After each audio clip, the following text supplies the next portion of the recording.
Good evening, welcome. Thank you for joining us. This is the Marion City Council meeting for Thursday, June 6th. Please rise for the Pledge of Allegiance.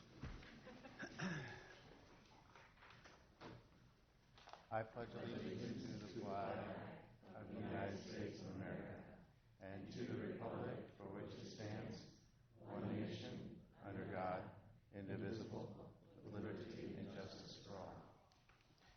Thank you. Please be seated. May we have the roll call, please? Mr. Draper? Here. Ms. Atkins? Mr. Jensen? Here. Mayor Abu-Osley?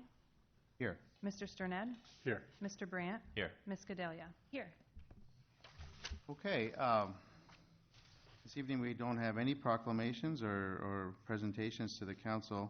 We'll move right on into our public forum section, which is, this section is for comments from anyone from the public who would like to address the council on a topic that is listed on the agenda but not associated with a public hearing. If the matter you're interested in is included in a public hearing on the agenda tonight, you'll have an opportunity to speak at that time. If you are here to address any issue that is on the agenda but is not associated with a public hearing, this will be the time to come forward. There will be a time at the end of the meeting for anyone who would like to address any issue that is not on the agenda, just any issue at all, but not on the agenda. That comes at the end of the meeting. Okay, so at this time, if you'd come forward, we'd ask that you please speak into the microphone. The meetings are recorded, and we need to have a public record of everything that takes place in these meetings. So please speak in the microphone, state your name and address, and if anyone else is speaking, as this gentleman did, please fill out the yellow card for us. Thank you. Yeah, I'm Aaron Taronis with Willis Dady Homeless Services. Okay. I actually live and work in Cedar Rapids on Sherman Street. I'm here to express my support for the library expansion. I regularly come here on Wednesdays to meet with clients from the community who are homeless or close to experiencing homelessness. So people who are couch surfing or late on rent or close to being evicted. And the library is a great space for me to meet with them and interact with them, and a good place for me to support them. At different times, there's not always a study room available. So with these expanded services and expanded location, this would be a great opportunity to really expand our services in that area as well. And I also have a personal connection with the Marion Library in that I used to live outside of Marion and went to school in Marion, but both of my parents worked, and so I spent a lot of time at the Marion Library after school waiting for my parents to get off work. So I'd just like to say thank you to the Marion Librarians for the great work that they do. So. Thank you. Thanks for your comments and for the work you're doing. Yep, thank you.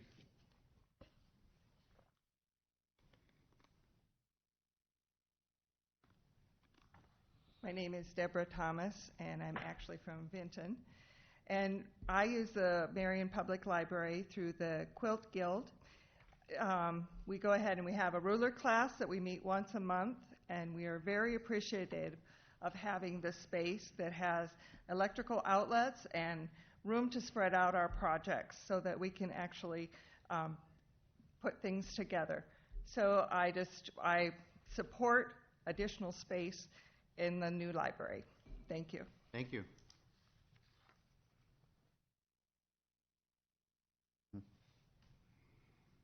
My name is Fade Bowens, and I live at 2231 Tamarack Circle in Marion, and I am the steward for the Marion Public Library. My job is to refill the little libraries at the Azor Apartments, Lau Park, and Thomas Park. And I'm here to talk about why we need a new Marion Public Library. A new library would really benefit us because libraries hand out free knowledge, and we're running out of space for books, for events that they do, and for people to just socialize. And that is why a new library would really benefit the community. Thank you very much. Well spoken. There's a That's future very well president spoken. there. Hello, my name is Caitlin Chelstrom. I was born and raised in Marion, Iowa, and I have been coming to the Marion Public Library since I was knee-high to a grasshopper. I've been a patron at the library and spent a lot of time there as a child doing a lot of children's programs. I remember the reading programs very well. I remember the camaraderie I had with the other kids and with the staff members. As I got older, that continued to be a big theme in my life, and I attended a lot of teen programs and regularly used the library as a safe space for myself, as well as a place for me to use Wi-Fi and get my own homework done. When I entered college, I actually applied at the library, and that's where I work now. I'm working on finishing up a trumpet performance degree, but I'm going to go back for my master's for a library science degree because of my time at the Marion Public Library. We serve the community in such a meaningful way. I have patrons come up to me all the time and say how grateful they are to have a safe space, a place that people can come and access various resources that they can no longer access at home, and just a space where the community is really well felt. And I think that with the expansion of the library, we're going to be able to access a wider range of people and help people like me as well find their own passion for libraries or for reading or through anything through that. Thank you. Thank you very much.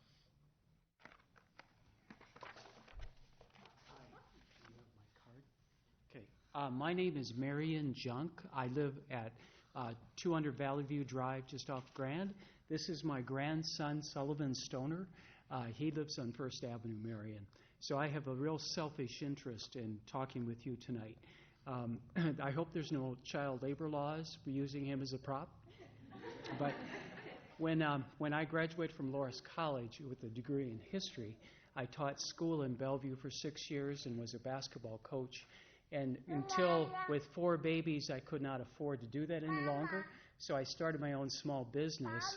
And I knew I needed to move it to Des Moines or Cedar Rapids area, so we moved here. And the first 2 priorities that we had on our list with 4 children at home was the school system and the library.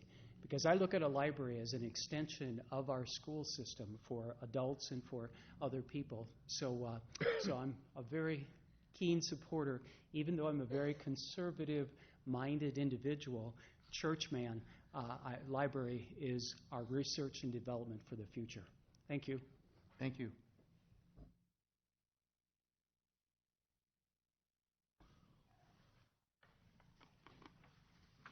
My name is Bob Anderlich. I live in the Cedar Rapids area, but I work in the Severn County area as part of my job at HACAP. And I wanted to express support for the library expansion program. They do so much for helping HACAP and doing what we're trying to do in the community, from health screenings to literacy programs, and in particular, I run the mobile food pantry. And they've been tremendously helpful in providing a space for the mobile food pantry. In the wintertime or in inclement weather, we're able to use an indoor facility for it. It's a hub for the community. You can see how many people that are coming in and out of the library while we're doing our pantries, as well as appreciating having that space there that they provide for us so that we can get food out to the fellow people, to fellow Marion citizens that are coming there that are in need. And it's just there, and then they also do food drives, tremendous food drives for us as well. Kind of competitive on that, and they usually win, but and that's a good thing because it shows how much they care about the community. And expanding the library will just create a larger hub for all those people and a larger resource for the people of the community. Thank you. Thank you.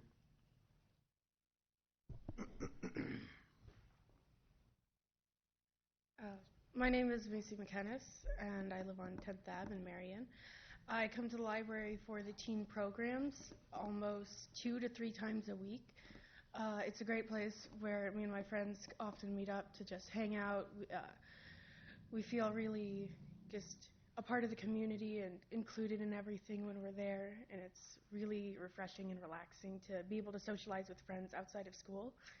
And I would love for a new library or an extension of the library so that we can have a larger and better teen area for us to socialize and meet new people and get along with the community. Thank you.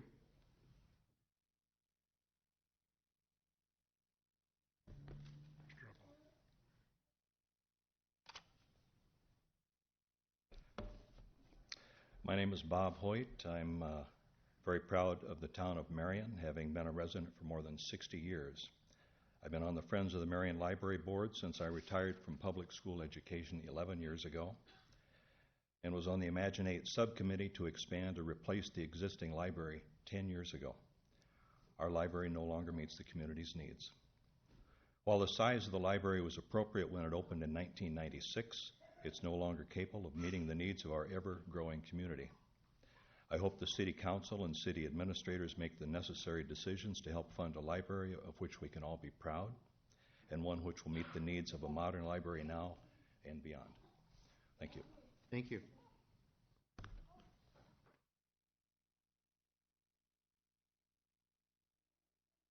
Hey, everybody. My name's Joe Pearson. I live at 1210 Starry Drive here in Marion.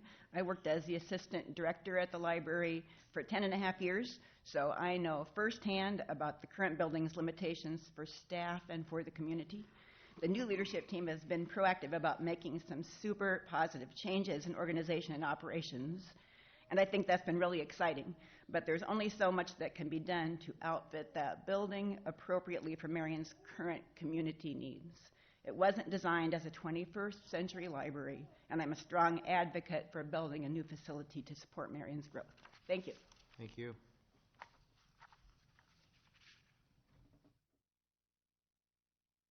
Dinah Soretsky, 890 Central Avenue in Marion. I'm here representing myself and the Friends of the Marion Public Library as secretary of that board. I know that Susan and then Doug and then Ellsworth and now Holly have done an excellent job of presenting the case and the needs for the library in terms of building space needs, staffing needs. So I'm not going to go over those again because I know that those have been presented. I would just like to say that I'm a little disappointed that we're still here having this conversation and needing to build support for that to happen. And I'm hopeful that as you're doing your planning, that you're keeping the needs of the library in terms of building and staff in the forefront as you're going forward with the budgeting. Thanks. Thanks.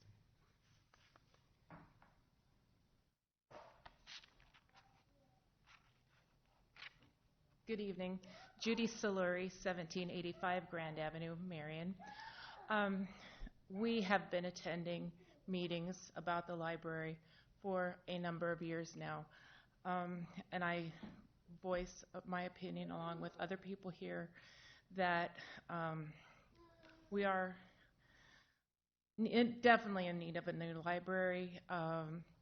We like to attend a lot of meetings and various things. We've gone to the encore lunches,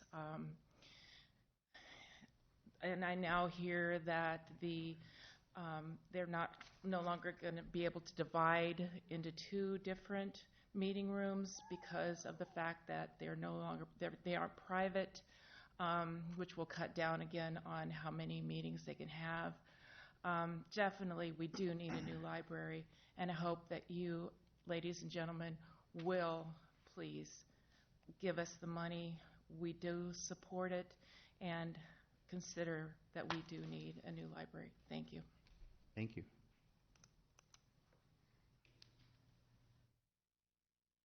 Hi, Brooke Brady, 9400 Deer Valley Drive, Cedar Rapids, Iowa. I'm here on behalf of the Marion Chamber and the Main Street Organization Uptown Marion.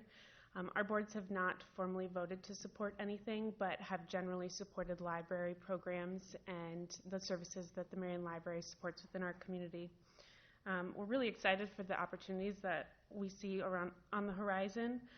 The library is by far the top trip generator to the Main Street District, and that is a major asset to our community and very valuable. They provide so many valuable services to our Main Street in particular, but also to the people that come and visit our community.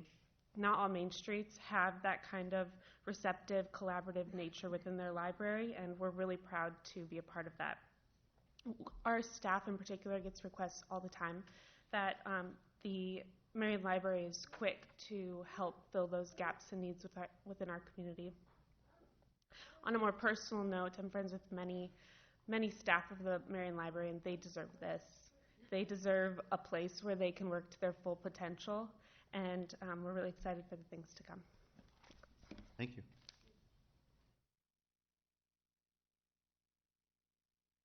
Hi, my name's Karen Dunn. I live in Cedar Rapids. A lot of wonderful things have been said here tonight, and as evidenced by what we've heard, the library is actually it's a primary source of contact for community members to meet with the city of Marion, and providing the infrastructure that can meet the needs of so many different kinds of people seems like it should definitely be a priority for Marion. And I want to point out, I think it's a really neat time. This is a neat opportunity. We have a need. We have the people. It's just a really neat opportunity to bring a new building into the community that could serve the needs of so many. So I think we have it's time. Thank you. Thank you. Anyone else on this or any other topic that is on the agenda but not part of a public hearing? Okay. I don't see anyone coming forward. Oh, there's one more? No? Okay. We will proceed with the consent agenda. Mayor, I move to approve the consent agenda as follows. This includes items A1 through F3, including resolutions number 27683 through 27688. Second. It has been moved and seconded to approve the consent agenda as presented, including items A1 through F3 and resolutions 27683 through 27688. Any discussion? Okay, we'll vote. All those in favor of approving the consent agenda as presented, please say aye. Aye. Aye. All those opposed, please say no. Motion is approved. The next section, I will turn over the gavel to the Mayor Pro Tem. Mayor Pro Tem, I move to approve the motion to approve the consent agenda with Mayor Abu-Asali's abstention from voting and discussion as follows. This will include items A1 through F1 and resolutions 27689 through 27691. Second. It has been moved and seconded to approve motion on the consent agenda with Mayor Abu-Asali's abstention from voting and discussion as follows, including items A1 through F1, resolutions 27689 through 27691. Discussion. Seeing none, we'll vote. All those in favor say aye. Aye. All opposed say no. Motion passes. Thank you. At this time, I'll turn the meeting back over to the mayor and announce the next motion. Your Honor, at this time I would like to move to receive and file, discuss, and refer to staff correspondence regarding vicious or dangerous animals. This will be Mark Mentzer and Paul Wren. Second. It has been moved and seconded to receive, file, discuss, and refer to staff the correspondence from Mark Messner and Paul Wren regarding vicious or dangerous animals. Discussion on the motion. All those in favor of the motion to receive, file, and discuss, please say aye. Aye. Aye. All those opposed say no. Okay, the motion is approved. Mayor, I move to direct staff to review Chapter 55 of the Code of Ordinances regarding animal protection and control. Second. It has been moved and seconded to direct staff to review Chapter 55 of the Code of Ordinances regarding animal protection and control. This is regarding the correspondence related to vicious and dangerous animals, and we had quite a lengthy discussion on Tuesday on this. Any further discussion? I have a question. Yes, ma'am. So who will, I know obviously Marion Police will review that. Is there anyone else, any other departments that would be involved in that? Yeah, we discussed this at the staff meeting this morning, and legal will be taking the lead on it along with the review from the police department. So I'm going to let Ryan speak to his schedule and when he can expect to get something back to you. Okay. At this time, we're not entirely sure exactly what it would entail. I mean, certainly we'll do a review and a recommendation to council. I'm not sure if the police department has designated who will be my counterpart at their department, to work with me on this. But something of this nature, when you're talking about revising potentially an entire chapter of the code, is a pretty lengthy process. So our expectation to return back to the council with a recommendation would be within the next 6 months.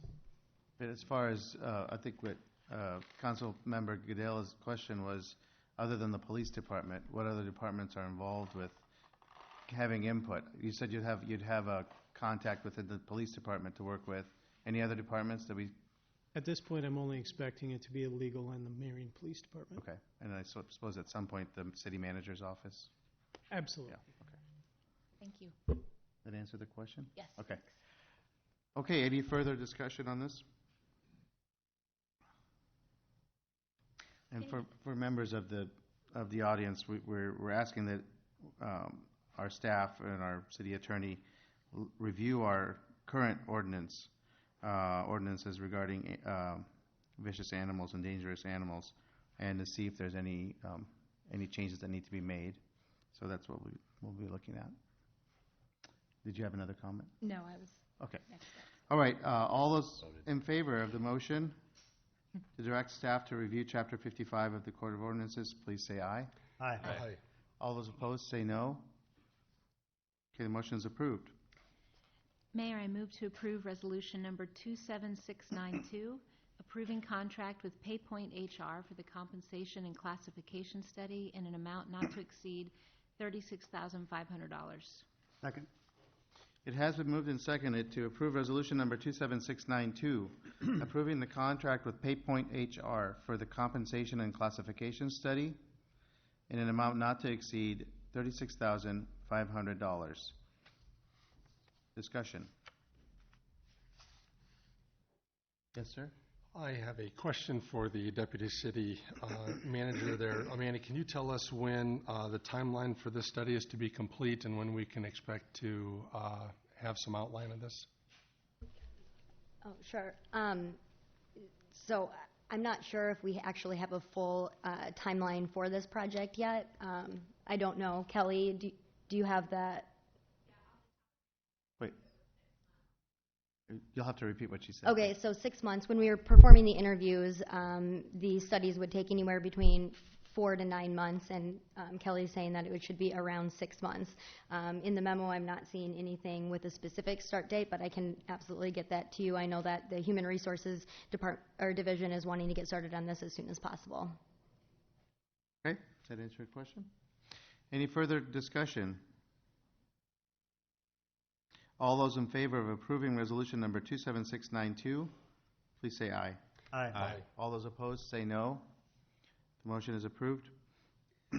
Mayor, I move to approve ordinance number 19-15, amending Chapter 131 of the Code of Ordinances relating to public amusements, and this is the final consideration. Second.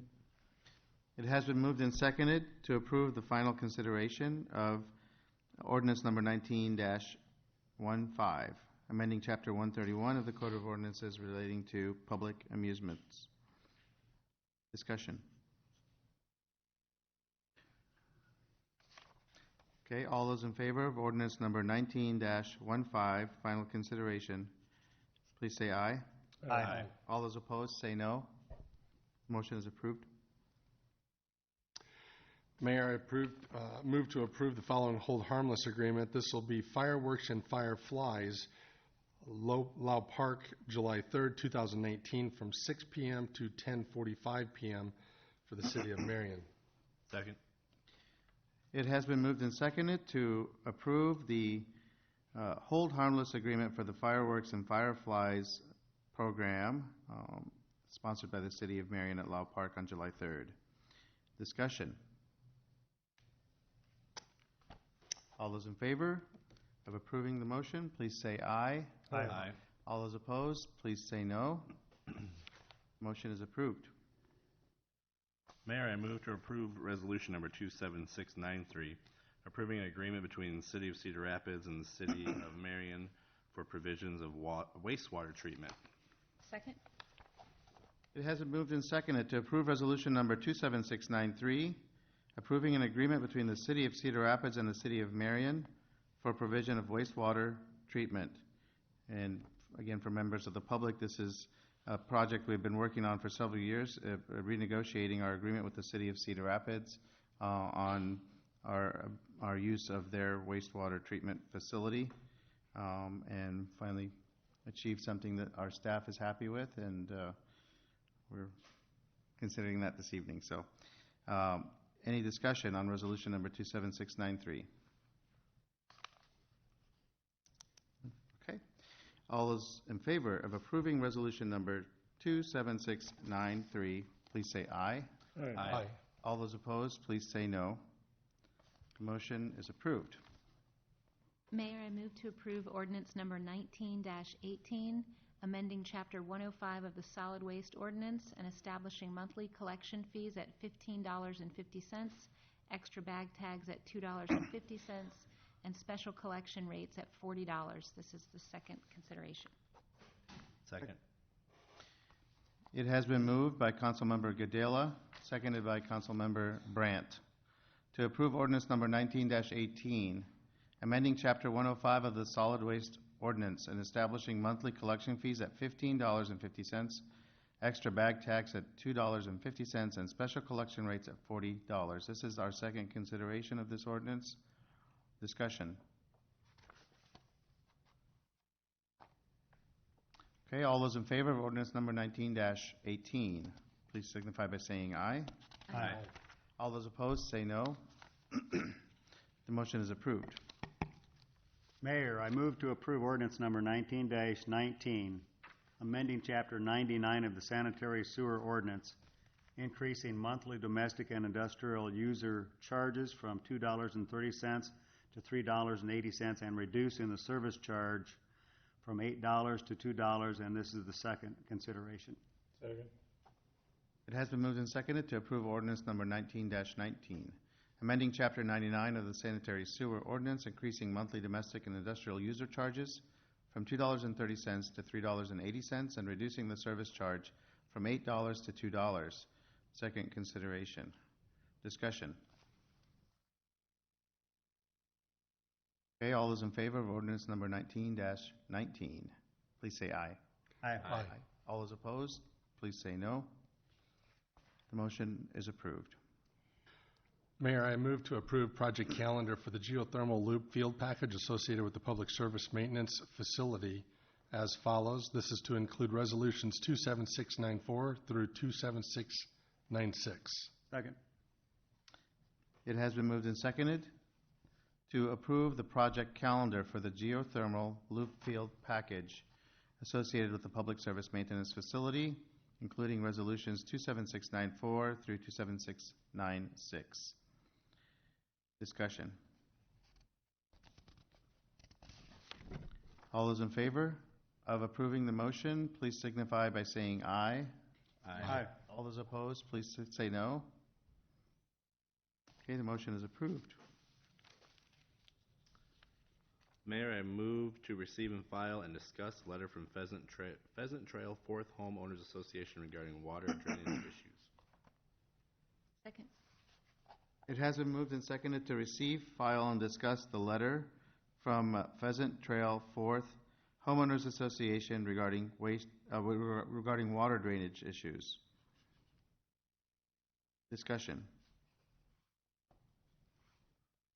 Okay, all those in favor of the motion say aye. Aye. All those opposed, please say no. Motion is approved.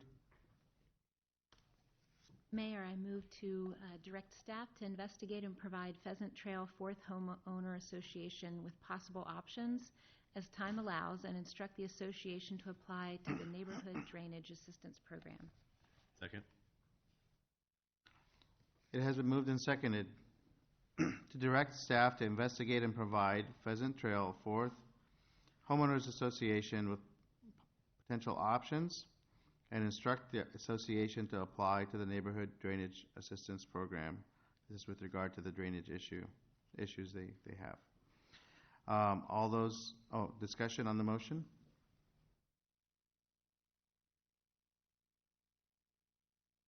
Okay, all those in favor of the motion, please say aye. Aye. All those opposed, please say no. Motion is approved. Mayor, I move for resolution number 27697, approving contract and bond with Boomerang Corp. Regarding the 2019 RCB culvert under Central Avenue north of Indian Creek project. Second. It's been moved and seconded to approve resolution number 2697, approving the contract and bond with Boomerang Corporation regarding the 2019 RCB culvert under Central Avenue north of Indian Creek. Discussion. This is for the installation of a culvert in association with the future extension of Alburnett Road. Discussion? Okay, all those in favor of the motion of resolution number 27697, please say aye. Aye. All those opposed, please say no. Motion is approved. Mayor, I move to approve project calendar regarding the 2018 Irish Drive Extension project as follows. This will be resolutions 27698 through 27700. Second. It has been moved and seconded to approve the project calendar regarding the 2019 Irish Drive Extension project. This includes resolution numbers 27698, 27699, and 27700. Discussion? Okay, all those in favor of the motion to approve the project calendar for Irish Drive Extension project, please signify by saying aye. Aye. All those opposed, please say no. The motion is approved. Mayor, I move to approve project calendar regarding the 2019 sanitary sewer slip lining project as follows, and it will include resolutions 27701 through 27703.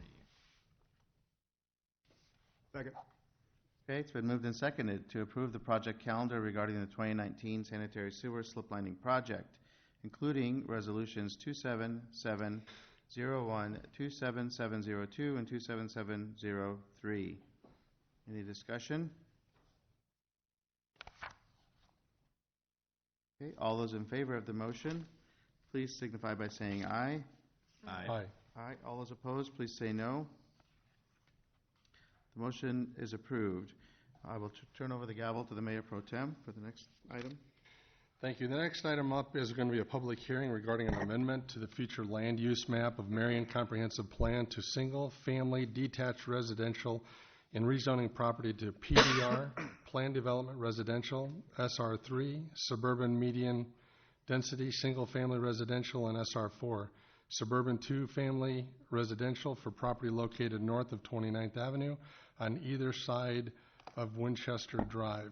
Tom, do you have anything you'd like to add on this before we open the public hearing? If the council would like a briefing, I can provide that. If not, is there a briefing desired? I'd like to request one for the public who's here in case they want to comment, if you don't mind. Thanks.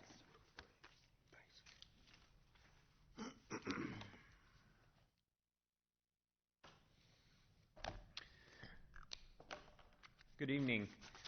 So tonight we have a public hearing, and this is on the amendment to the future land use map and then the rezoning of property out north of 29th Avenue and then north of the intersection of 29th Avenue and Winchester is probably the best description of the area. So the existing land use out there does provide for, and property's been rezoned in this area, I think a couple or one other time at least. And I know the council's seen this on and off, and the neighbors have probably been notified on numerous occasions on what's going on. So maybe it is, maybe I'll spend just a couple seconds kind of walking through. The map on the left is existing future land use map, and you can see the primary area of change is in this vicinity here, where the darker golden color was really identifying a higher density multifamily zoning or land use category. And what's being proposed is to take the property to a single family residential development, but it's also a little more dense than a standard residential development. So they're actually going to be moving to a planned development residential zoning classification. So the land use plan amendment just sets up the next phase, which is the zoning for it. So we're amending our land use plan to provide for the single-family residential, and then ultimately what would be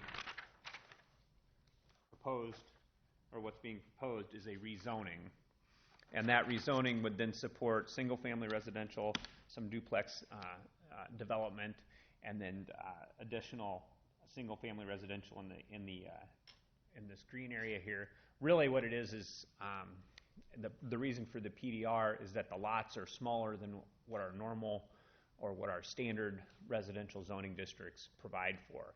As the council's aware, in a planned development district, we do allow for changes into what would be standard zoning. As long as we can see in more detail what's being proposed, we get to review the lot sizes, setbacks, elevations of the buildings, how they lay on the ground, and really a much more detailed and in-depth look at how that development's going to occur. Just for point of clarification on the SR3 and the R2s and those different zoning district classifications, as the council's aware, we've recently moved into adopting a new zoning code. So really right now, if you look at our zoning code, there's the old zoning code and the new. And as we move forward with zoning district reclassifications, we're moving all the properties to the new district regulations. So the SR3 and the R2 are very similar. They're characteristics of the minimum lot size is 6,000 square feet. So that's not a maximum, that's the minimum. So that's why that change is occurring. And then also the PDR that was is currently zoned PDR. This is where we're seeing some of the duplex development that's out in the vicinity at this time. Because of the PDR, it requires public hearing, a separate ordinance. There's a lot of documentation involved. What we've tried to do is move to a straight zoning district classification where we can review that in the department. It gets presented at the council for rezoning, but there's not a lot of updates required to go back and forth to the council for minor tweaks to those district classifications. So that's what that SR4 does provide. And it just makes it a little simpler to move forward with that. So really the PDR, which is proposed, is single-family residential, which is not something we normally see. Usually a PDR is a multifamily development, but the reason behind that is for these smaller lots. And I think it's important to note, in the staff report that the council has, there's some documentation regarding what the market's doing.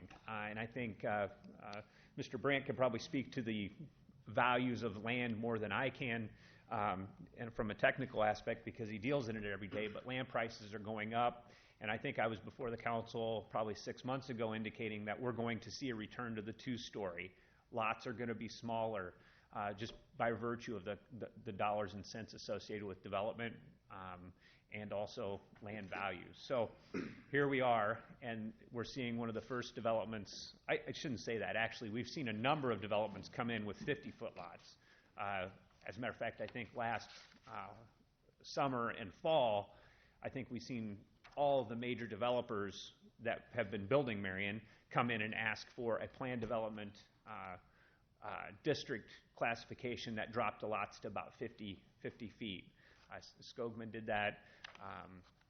I think they were the first to do it. South of Boyson Road, they've got a few of those units up. So this is something that we're seeing in the market. So the proposal to bring it forward wasn't a surprise. I think these are a little bit smaller lots than we've seen thus far. And in doing so, we did ask for further justification and verification on what the building elevations are going to look like. We've talked to other communities across the state, and there's been indication of a similar product type. So this would be the front elevations. So you got a two-story and another two-story unit. These are the rear elevations. And so you're seeing a little different variety, in the facade, which from what we've heard from other communities, these are a very popular product. And so that portion that's identified as PDR, which is just north of 29th Avenue, east of the extension of Winchester here, you can see that first row, they'll back up to 29th Avenue that's the location of those particular lots. The Planning Commission reviewed the proposal, and they supported the proposal. They did have some concerns with the uniformity of fencing along 29th Avenue, and as such, they've indicated that there is to be a fence provided that it be a black vinyl chain link fence, and that was the recommendation that came out of the Planning Commission. It was also identified there should be some homeowners associations that would support these neighborhoods and the maintenance of the outlots associated with them. Just for further indication, you can see this area where it's SR4, you can see the development proposal and the duplexes being proposed west of Winchester Extension. One of the areas that was proposed previously had some multifamily, was on the north side of the development south of 35th Avenue. In this area, they've returned to the single-family residential homes, and just north of that, across the street, will be the new intermediate school, and then the future site of the elementary school. So there's a lot of development going on out here. That road probably should be in this summer, and will likely be completed. Well, it will be completed prior to the opening of the school in the fall of 2020. So I went into a little more depth in that. If there's questions, I'd be happy to answer them. If there's something in particular you'd like me to cover a little bit more, feel free to ask me. I'll do that. Any questions for Tom at this point? Not yet, thanks. Okay. Real quick. Yes. Tom, I think one clarification I think we talked about on Tuesday was can we be really clear on the chain link fences? Because I was at the P&Z meeting, I thought it was the entire blue area here, not just the houses on 29th Avenue. So can we make sure we're clear on exactly where that consistency or the mandatory chain link fences, when they are used, has to be? Only black vinyl coated chain link fences shall be permitted along the rear of the 50-foot wide single-family lots in the PDR. Okay, so that's all the smaller lots. Yep, that's the way that's reading, and the developers are in the audience, and I would just ask that that's the way I understood it as well.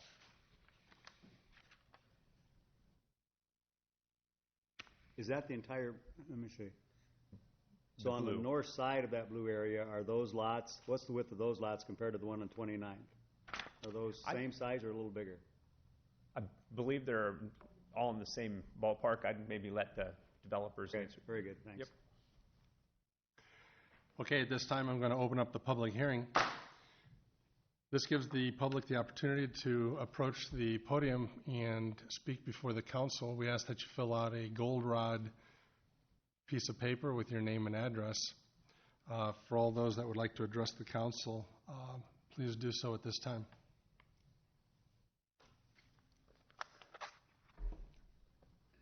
Mayor, members of the council, Eric Cannon, 2727 Southwest Snyder Boulevard, here on behalf of Snyder & Associates, consulting engineer.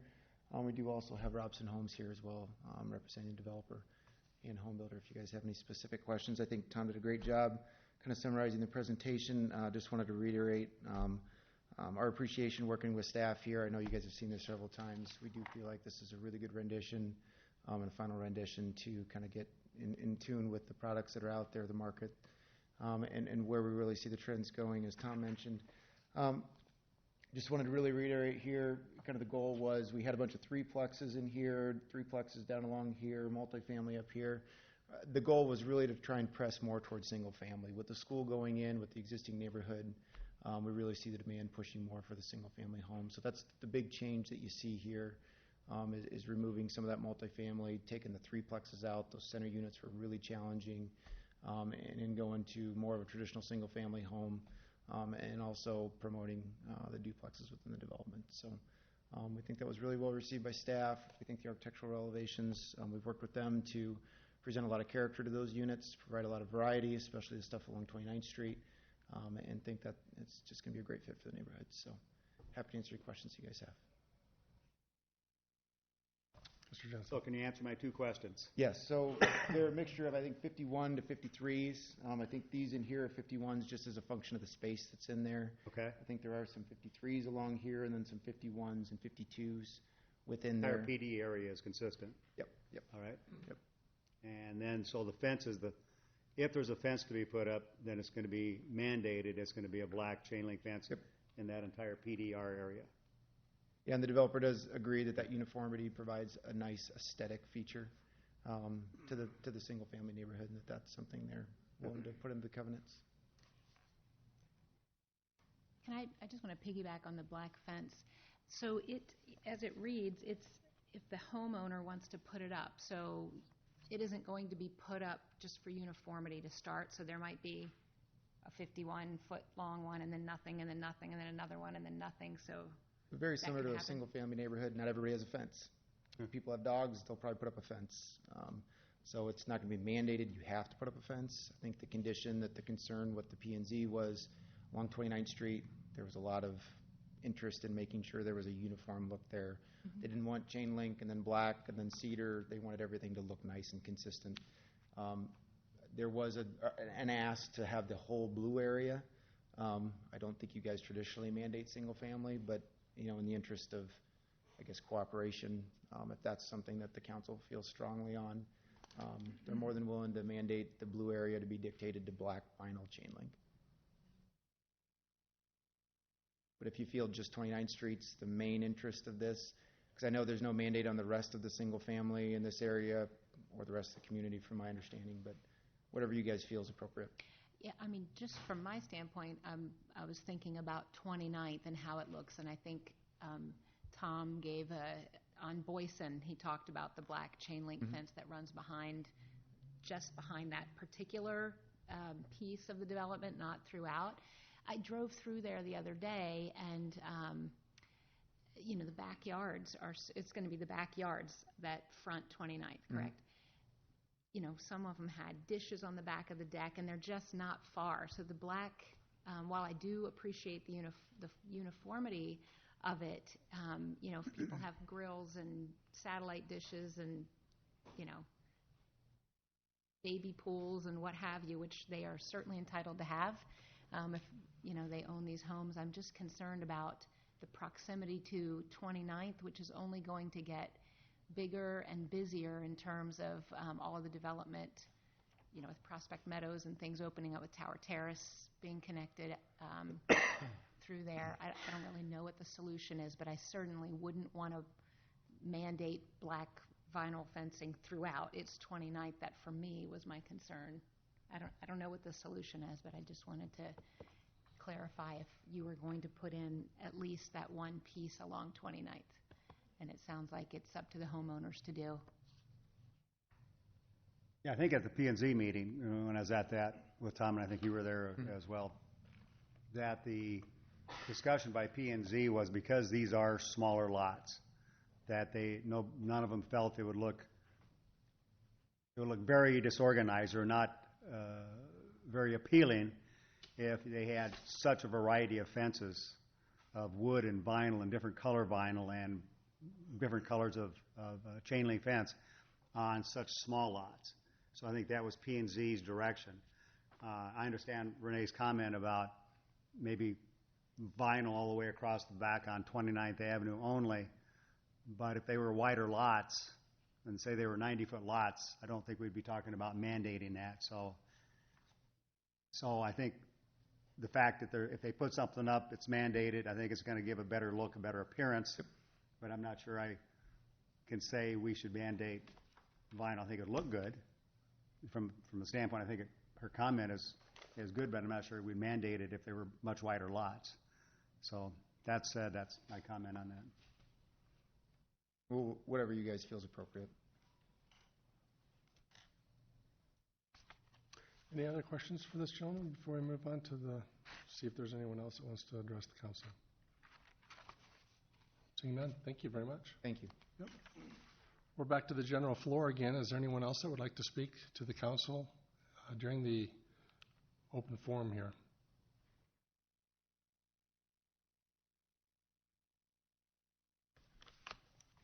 Yes, sir. Please come forward.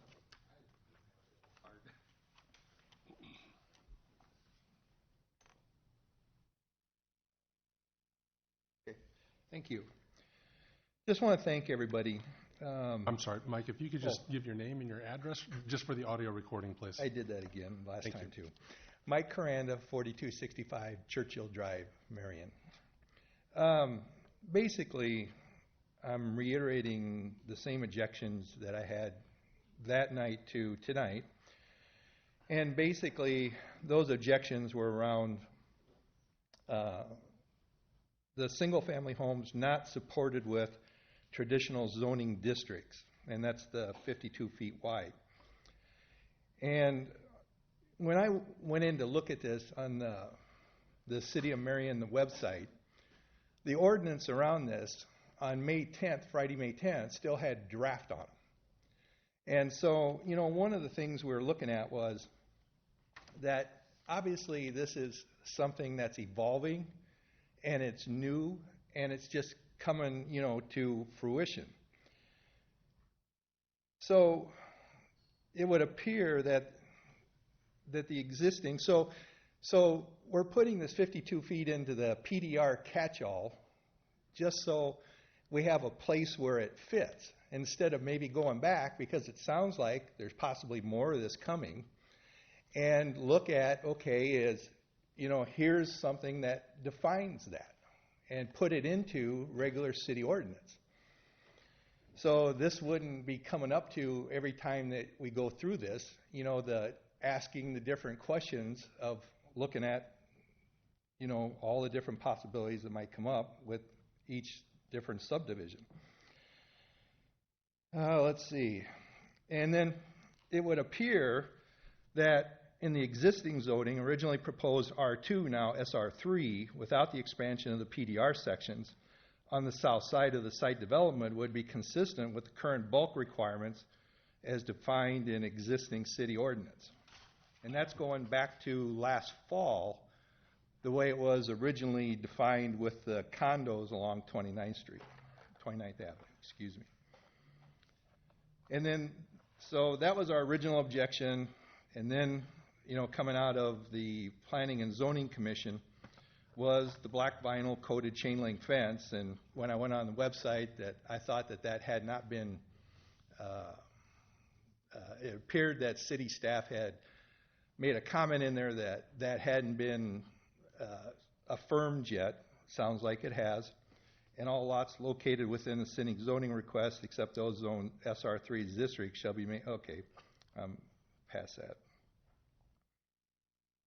So, to sum this all up, while the concept is set forth in the agenda at the 3.f.1 through 3 has merit, it would also appear that there are enough concerns which would warrant further review and written comment of the developer.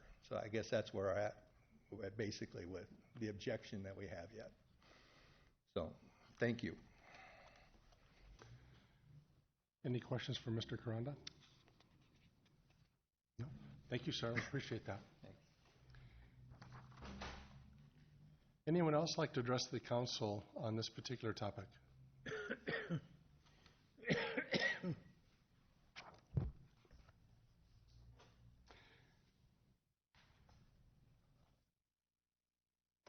At this time, we will go ahead and close the public hearing.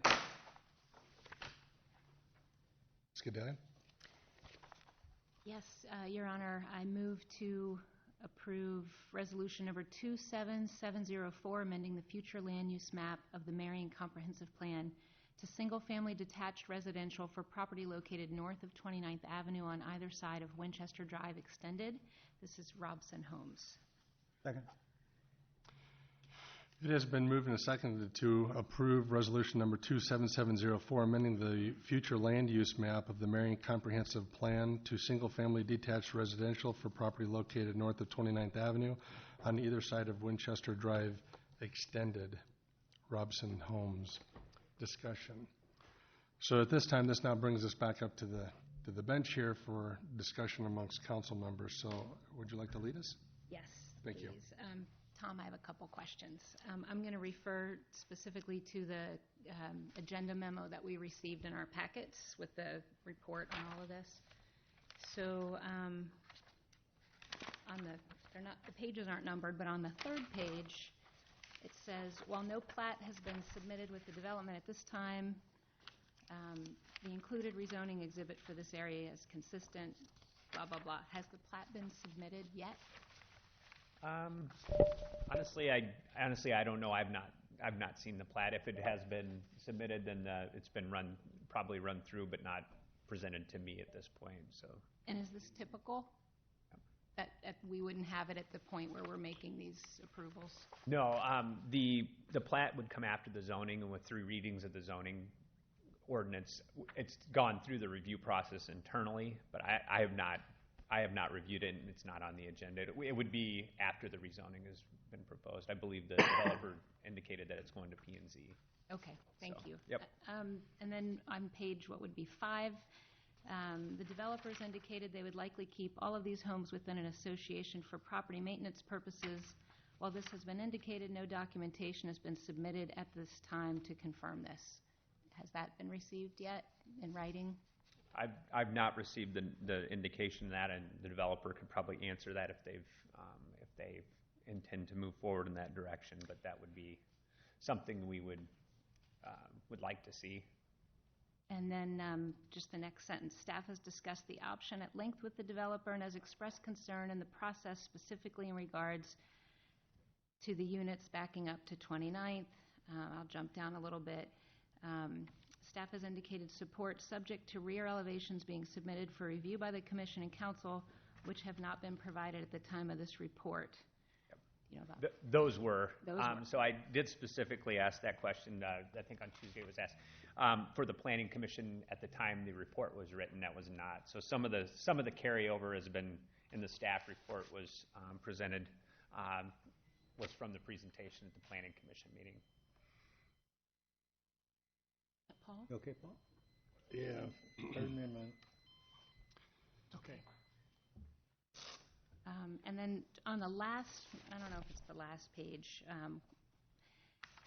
last one is the submitted preliminary site development plan does not provide the level of detail that is often found with site development plans, as the intent of the developer is that all the single-family homes will meet the setback standards of the SR3 zoning districts of 25 feet front and rear setbacks. Has this been? Yes. We've gotten this. Yep. So what you generally see when you see a planned development that has multifamily housing, you may see more detail as it relates to the overall plans. But with a single-family home, you're not going to see the footprints of each of the units in those documents because they have multiples, and so they generally indicate them here. There'll still be the requirements of the single tree in the front yard and those things that are associated with single-family residential. Okay. The reason, and the gentleman that spoke to the issue, is that we don't have a zoning district classification that provides for a 50-foot lot. And there is a reason for that. At this point, from a density perspective, if we're going to see a proposal for 50-foot lots, we'd like to see how that lays out, and then to get those home elevations and footprints on them to ensure that the density, the setbacks, and all of that are kind of accounted for, and the proportions upon which they are being developed can be visually understood. Larger lots, traditional R2 development, 7-foot setbacks, that's pretty easy for us to understand, and for the public as well, and the city council. So we like to have a little more detail when we're looking at something at that density. And it is a new housing product type. I mean, we've been dealing with it for probably, I want to say, probably max 18 months. And so you're comfortable with the process to this point where we're at? I am. And I did speak with Mr. Hockett earlier today just to ensure that, because he's the one that kind of courts this through the system, and then I present it, so sometimes I'm a little lax in some of the details, so I wanted to make sure and understand that we were where we needed to be, and we are. Awesome. So, okay, yep. Thank you for that. I wanted to clarify because Absolutely. This is what the public would see if they were looking online. Absolutely. And I just want to make sure we ask the questions. The one thing I will comment to that I like, I mean, the market's going to drive what we do, and I know we've talked about these cottage-style homes for a while. I like the idea of having some new housing stock, something different looking. So I'm excited and hopeful that these will look as good as the renderings we have on the papers in front of us. My biggest concern is just with 29th Avenue, and I honestly don't know what the solution is there. because while I feel like a uniform black chain link fence along 29th, if we were to require that, at least that kind of matches and maybe blurs what's behind it. It's just, they're just so close, but I mean, yeah, I don't know. That's what I'm a little hung up on, but I don't know that it's, I don't, like I said, I don't know what the solution is, and I feel like between us and planning and zoning and you guys working with the developer, if there was the easy, perfect fix, it probably would have appeared in these documents by now. So that's all I have. Mr. Jensen. One point of clarification. So at the P&Z meeting, one of their comments was that there would be a homeowners association for this. So I'm assuming that is not even in question, right? Correct. That That we'll is need part to of the get PDR that requirement. Correct. And so that would generally come at the time of the plat. Right. With the zoning where we're at, we'll ensure that happens as it moves forward. I just don't know that I don't even know if the documents have been drawn up from the developer from a legal perspective yet or not, but maybe they can speak to that issue. Could we get the developer's comment about Renee's comment also about making the black chain link fence mandatory only along 29th Avenue? I do understand her comment about that. Yeah. I mean, 29th Avenue is obviously a very well-traveled route, whether the developer thinks that has some merit or not. So I'd like to get a comment from the developer regarding that.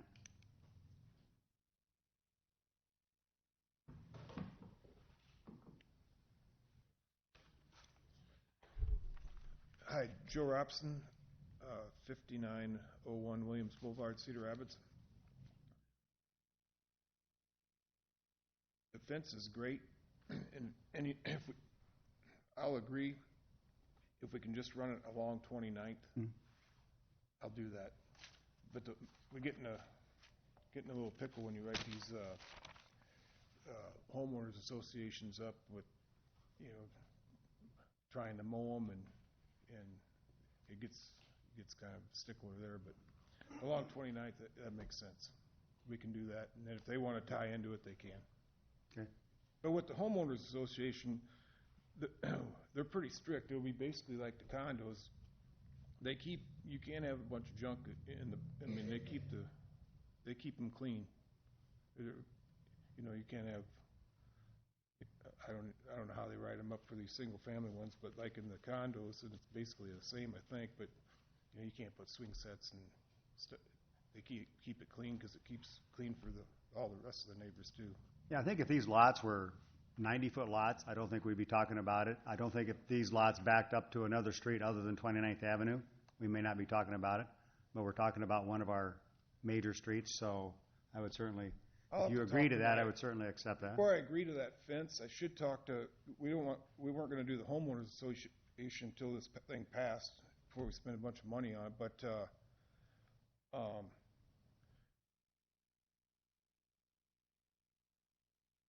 I don't know how he'll write it up for as far as what you can have in the backyards, and I think they'll be clean, but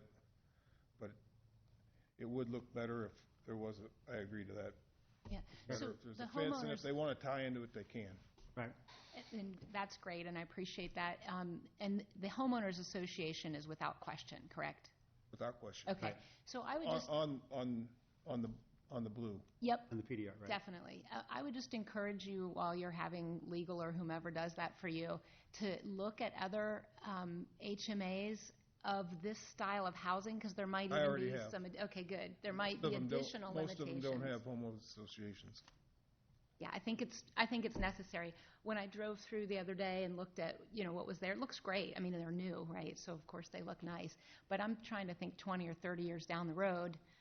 This is going to be even more built out. It's going to be busier. It's it's a pretty big thoroughfare now. So I just want to protect the aesthetics for the people across the street, for the people in the neighborhood, and just the residents in general.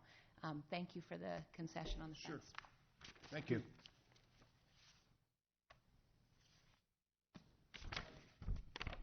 If I could just say a couple things too, if you don't mind. So the rezoning on the agenda, so that'll be read. There's 3 readings of that. So there'll be more time for the vetting of that conversation, I think, which will help as well. But generally, and the council, when you see that in the center of this area, you have a large detention pond, and there's that walking trail, I believe, being proposed around that. So therein lies the other necessity for that homeowners association, because that's not going to be a public basin, so there's going to have to be maintenance maintained. So we would want to see that at the time of the plat.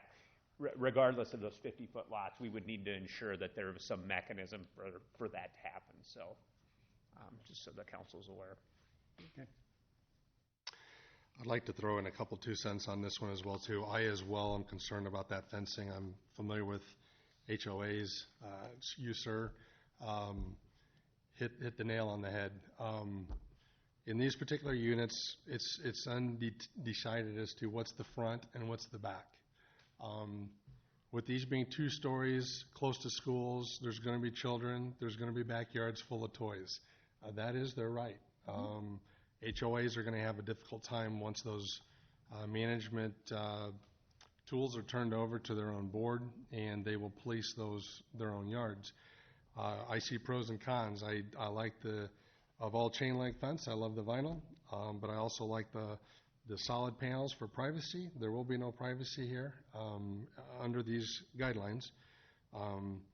And we all have a tendency to do a little storing in the quote-unquote backyard. So as we do travel through that major arterial through that road, that will be a very challenging process for those homeowners and that HOA. So, Ms. Robinson, you hit the nail on the head there. So mowing becomes an issue. Sir, will you just by nodding your head, yes or no, will this HOA, will it have a professional lawn care service mow that yard?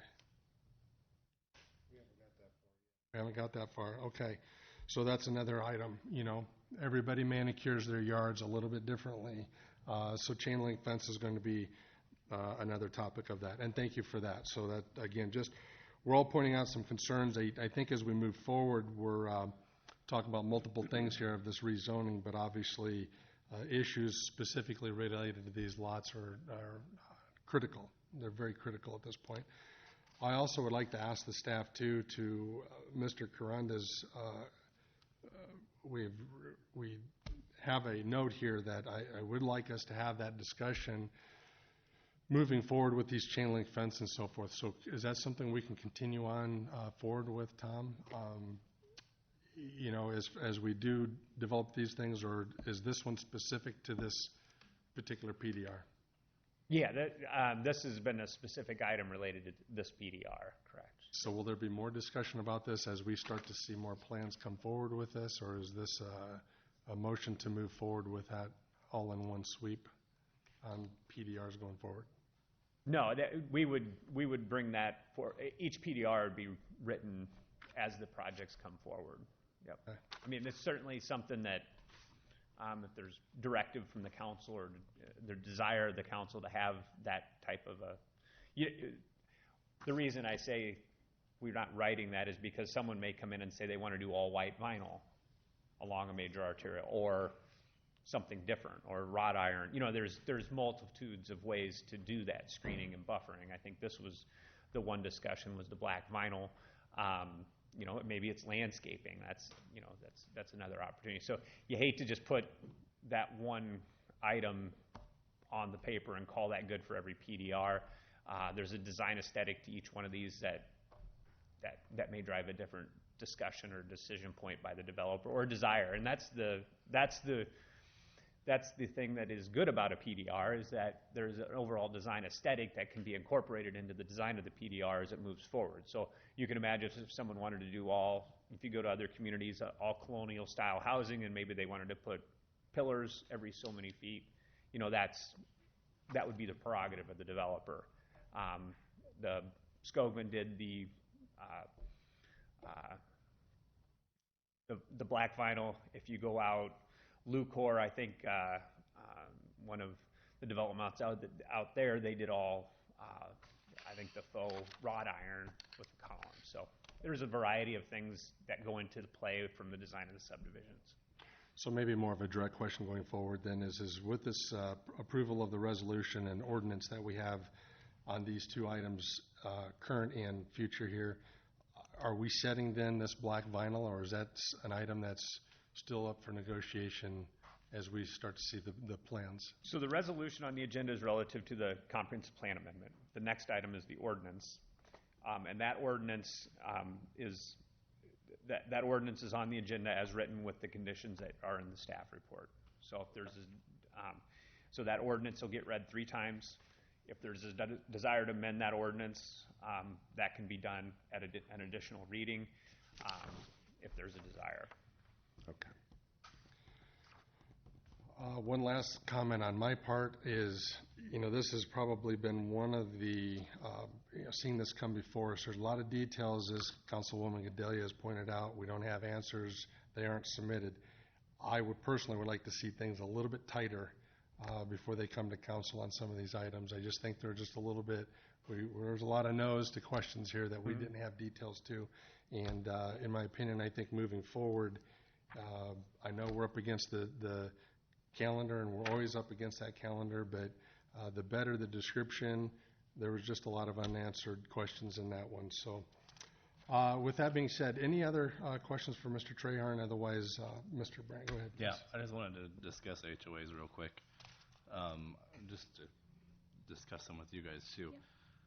Yeah. I'm sure they're probably now where they're thinking we're going to put an HOA in where we're going to mow all the yards and no fences or have no swing sets and stuff, because this is single-family homes, and they're going to shoot themselves in the foot if they don't allow swing sets and that type of stuff. And a development like this, I think an HOA going in here is key, but it's not for maintaining the yards and putting up, mowing yards and what can and can't be in the yards.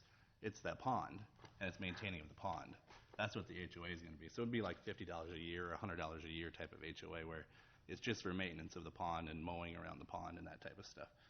So I'm 100% positive you won't see an HOA come back from them saying no swing sets, we're going to mow the yards, all that stuff, because it's single-family homes, and no one's going to want to buy a single-family home if they can't put a swing set in the yard or a shed in the yard, because that is why they're changing this, is because the school is going in and there's smaller lots geared towards smaller families that want to be by the school. So keep that in mind with HOA. What we would want to see would be the condition applied to the HOA as a restricted covenant included in there. Now, I would point out, to further that conversation, city staff would enforce that by zoning because it's a condition of the zoning. The HOA will be enforceable by the board that's created with the development, and we do not get into the enforcement of the covenants. Now, if it's a nuisance abatement issue, like they're not mowing, then that's where the city would step in. But I hope everybody's clear that we don't enforce covenants within an HOA.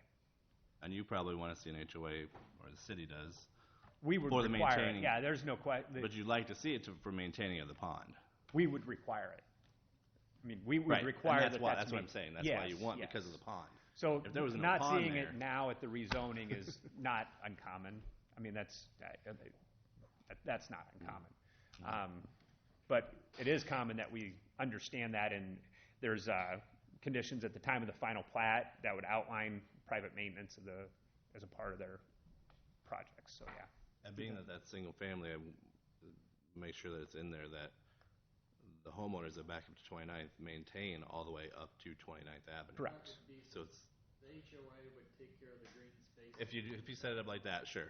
But yeah, that's some unclarified stuff around the city where they don't. If you're back if you see a normal subdivision along 29th Avenue, you'll see that some choose to mow it every time they mow the rest of their yard, and some choose not to, and that's certainly what we would want to see, is that it's all done at one point in time. And the newer developments you notice do that. And I guess I'm not 100% on what your response was when Randy said or asked you about the chain link fence, if that's in here now. So when we approve this, is that going to be in the document saying correct. That it has to be a black chain link vinyl fence? That's the condition of the approval of the ordinance, correct.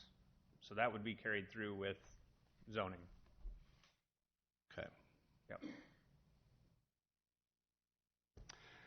Okay, any other questions? Otherwise, we're going to move on with this. Mr. Brandt, were you satisfied with your? Yeah, I just wanted to clarify HOA and what type is probably going to go in there and what won't go in. Very good and much appreciated. So, thank you, Tom. Right now we have a first and seconded, or a motion and a second on resolution number 27704. All those in favor say aye. Aye. All opposed say no. Motion carries. Thank you. Oh, and I'm sorry, we have one abstention from the mayor, please. Thank you. Mayor Pro Tem, I move to approve ordinance number 19-20, approving a rezoning to PDR Plan Development Residential, SR3 Suburban Medium Density Single Family Residential, and SR4 Suburban 2-Family Residential for property located north of 29th Avenue on either side of Winchester Drive Extended. This is from Robson Homes, initial consideration. Second.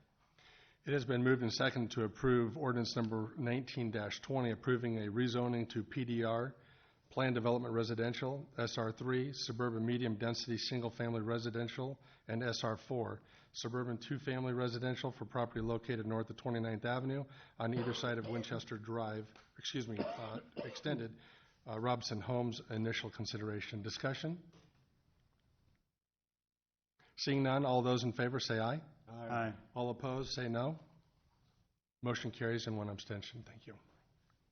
Mr. Brandt. Mayor Pro Tem, I move to approve resolution number 27705, setting June 20th, 2019 as the date for a public hearing regarding an amendment to the Marion Comprehensive Plan establishing airport and airport overlay designations. Second. It has been moved and seconded to approve resolution number 27705, setting June 20th, 2019 as the date of the public hearing regarding an amendment to the Marion Comprehensive Plan establishing airport and airport overlay designations. Discussion. One thing, Mr. Traharn, could I ask of you, sir? I would like, just for clarification for public purpose and for council, we do have one that's absent here. Could you just give us a very, very brief explanation of the zoning schedule and the possible time frame that we may see unfold in front of us? So the, as indicated with the set date for the public hearing, the land use plan amendment, the comprehensive plan amendment would be on June 20th. That's a resolution, and that would take one reading. So the land use plan and the comp plan amendment would be approved at that time if the council so chooses to do so.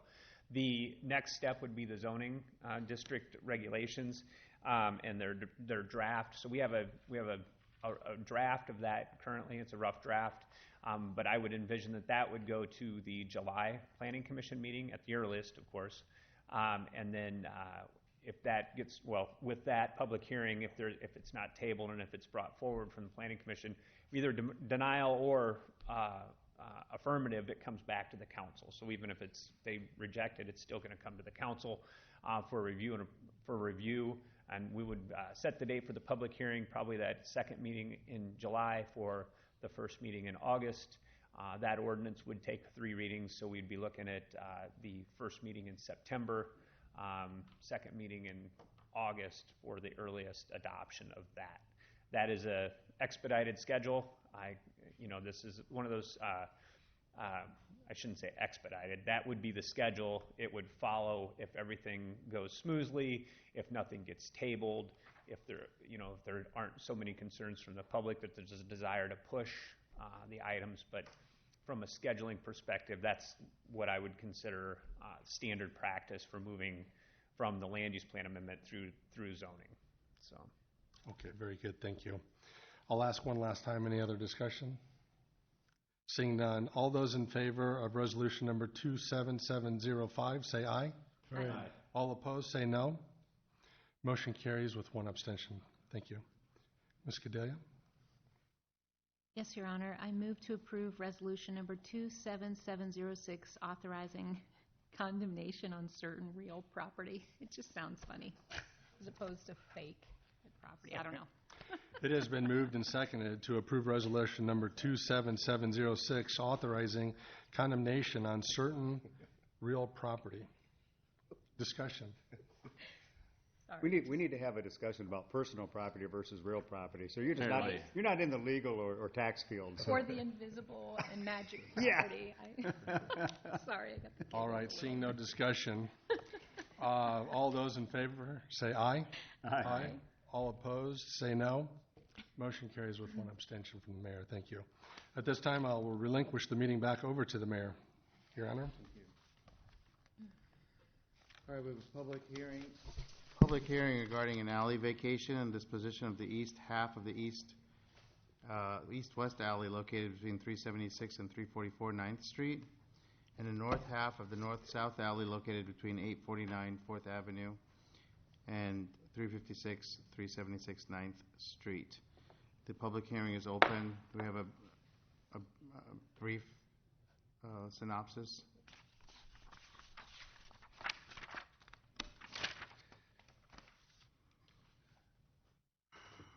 So as the council's aware, when we receive a request to vacate and purchase alleyways, there's a public hearing requirement. We like to ensure that the neighborhood's been engaged in these conversations and public access is being provided. Mr. Hill, who's proposing the purchase of these alleyways and the vacation, has spoke, and I think he would be better to speak to this issue than I am, but he has indicated on numerous occasions that he's had conversations with the adjacent property owners about providing, while he wants to purchase them, they have not chosen to come forward and request that they purchase their half of the alley that's adjacent to their property, so he would like to do so. But he has indicated and done so in writing by virtue of providing the city a perpetual access easement across that property.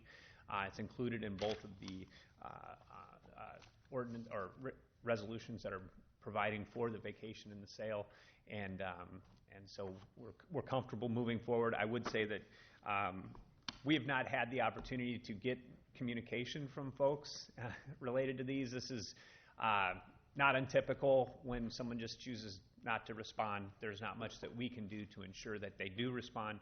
I think Mr. Hill can indicate that he's had conversations with both the property owner, or at least one of the property owners. I know he was as two having a difficult time contacting one of them. But so we're recommending that we proceed. Clearly, we've got a public hearing and notice has been provided, and no one that I'm aware of is here to speak of on the vacation and sale other than Mr. Hill. So with that, okay. If there's any questions. It's an exciting project. So. Thank you. Is there anyone here to address the council in favor of this project? Please come forward. Or this measure of vacating the alleys. Please, yep, you're welcome to come forward. Thank you. My name is Joe Hill. My address is 1325 Pacific Highway, 2707, San Diego, California. As Tom said, the last council meeting, they asked for the easement document be prepared by my attorney, which I had the information forwarded through my architect to the attorney with the exact wording. He prepared the document. I notarized the document today. He also shares the office with the city attorney as well, and he showed it to the city attorney, the agreement basically granting complete unfettered access on both alleyways going to both the people's homes, with the idea further that I would maintain asphalt and keep the alleys open so they could have access to their properties. I need the alleyways for the project that I'm putting there, for the setbacks from the seat and to expand it and to get better use of the land that I have there. So I have spoke directly with one of the neighbors on 4th Avenue personally, and they have no problem with going forward. The council has asked that I get something in writing from them, but they speak Spanish, so it's difficult to communicate with them. I can only talk to the wife. The other gentleman, I've talked to him on the phone once. I were going to meet, and we never hooked up. I called him several times, and he's never called me back, but I have talked to his tenants, and his tenants are very aware what's going on. They've expressed to me that they're very excited about seeing what goes in there. They see what we've done so far on the property by having the property vacated with the people that were there, the removal of the trees, the removal of all the junk, the removal of all the trash and debris around the house, the removal of all the cars, and the temporary improvements we've done to the dwelling itself to improve the neighborhood that we've done there. So I've tried to reach out to everybody that I possibly can in the neighborhood. So Thank you, and thank you for all the work on ensuring the access easements. Appreciate that. any questions or anything that I? Okay, thank you. Oh, Thank I'm you. sorry. Paul, do you have, no, okay, okay. I was just giving you a thumbs up. Okay, thank you. Anyone else to speak in favor of this measure? Mayor, I would just like to make a point of clarification on something that Mr. Hill stated. Mr. Hill's attorney, Dennis Naughton, is here in the audience today. He is not in the same office as the city attorney's office. He shares office space in the same building as Allen, Vernon, and Hoskins. They're both tenants in the same building. They share some common area, but his attorney's office is not affiliated with the city attorney's I'm office. glad you clarified that. Thanks. Might be a conflict.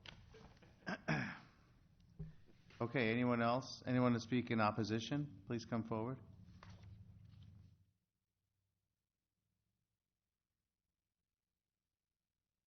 Okay, public hearing is now closed. Mr. Jensen?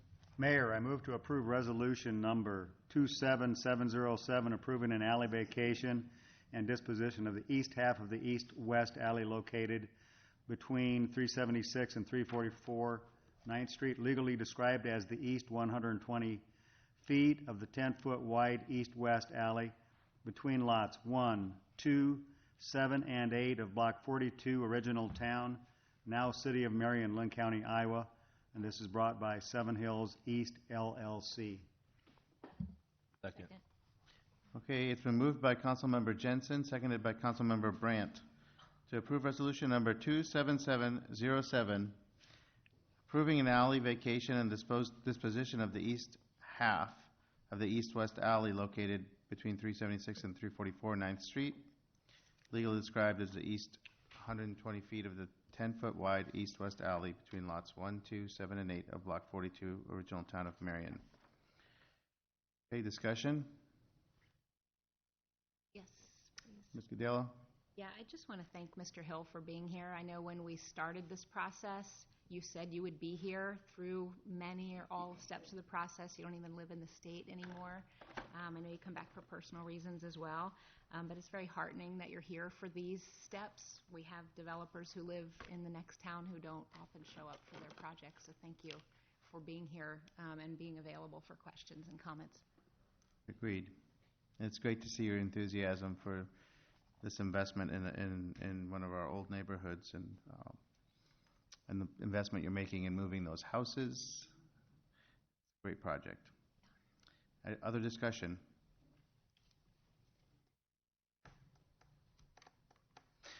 Okay, all those in favor of resolution number 27707, please say aye. Mayor. Your Honor. Oh, I'm sorry, we need to have a roll call vote.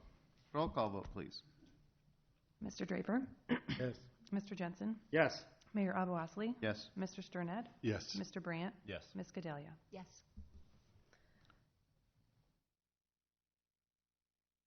Motion approved. Motion's approved, okay. I was waiting for you to announce it. Mayor, I move to approve resolution number 27708, approving an alley vacation and disposition of the north half of north-south alley located between 489 4th Avenue and 376 9th Street, legally described as the north 120 feet of the 10-foot wide north-south alley between lots 2 and 3, Block 42, Original Town, now City of Marion, Lynn County, Iowa. Seven Hills East LLC. Second. It's been moved and seconded to approve resolution number 27708, approving an alley vacation and disposition of the north half of the north-south alley located between 849 4th Avenue and 376 9th Street, legally described as the north 120 feet of the 10-foot wide north-south alley between lots 2 and 3 in Block 42 in Original Town of Marion. Discussion. Okay, all those in favor of the motion to approve resolution number 27708? We need a roll call vote on this one as well. Another roll call vote, you're right. Mr. Jensen? Yes. Mayor Abu-Osley? Yes. Mr. Sterned? Yes. Mr. Brandt? Yes. Ms. Gedalia? Yes. Mr. Draper? Yes. Motion approved. Thank you. Mayor, I move to remove from the table and approve ordinance number 1916, amending section 176.04, establishment of districts and map of the Marion Code of Ordinances to include Central Corridor zoning districts, City of Marion, tabled 52319. Second. Okay, it's been moved and seconded to remove from the table the motion that had been previously tabled, approving ordinance number 19-16, amending section 176.04 of the Code of Ordinances, establishing districts and map of the to include Central Corridor zoning districts. Discussion.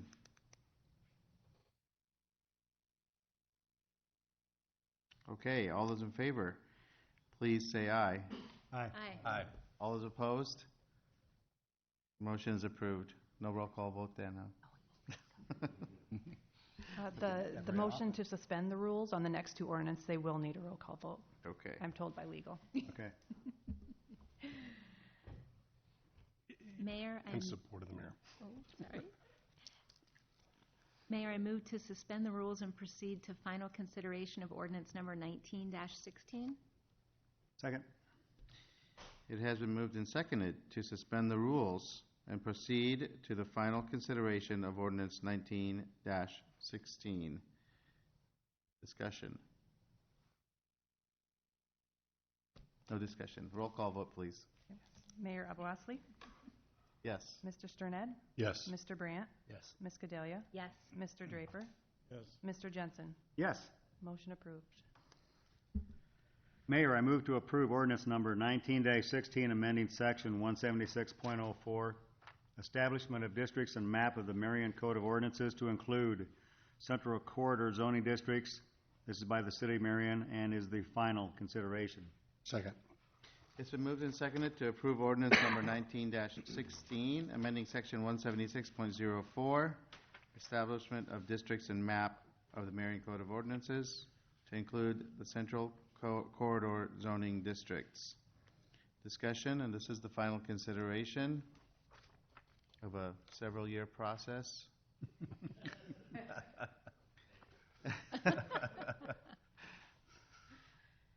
Okay, all those in favor of approving ordinance number 19-16, please say aye. Aye. All those opposed, say no. Motion is approved. Thank you. Mayor, I move to remove from the table ordinance number 19-17, repealing section 176.50, Central Corridor interim development overlay of the Marion Code of Ordinances and reestablishing section 176.50 as Central Corridor zoning districts, City of Marion, tabled 5/23/2019. Second. It's been moved and seconded to remove from the table the previously tabled ordinance number 19-17, which repeals section 176.5, Central Corridor interim development overlay of the Marion Code of Ordinances and reestablishes section 176.5 as Central Corridor zoning districts. So just for explanation, we had an interim ordinance while we were working on the permanent ordinance that was just approved. And so this is repealing the interim ordinance as it's no longer needed. So, correct? Okay. So discussion, do we need the motion to amend at this time then?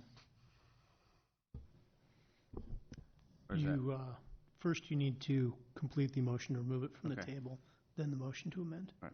Oh, that's right. Discussion on removing from the table. Okay, all those in favor of removing from the table the ordinance number 19-17, please say aye. Aye. Aye. All those opposed say no.